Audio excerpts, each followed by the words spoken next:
Hi everybody, I hope you are doing well. Today we will talk about how to fix or how to solve the problem of took too much space on Suno. We click on settings.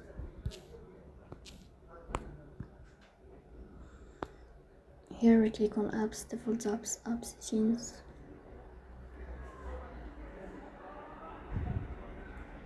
In this page,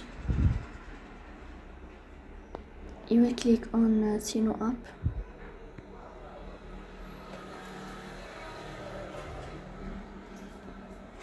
Here in this page, you click on first stop and you click OK. Here we click on storage. Then we click on clear cache. After that, you will turn off your phone and you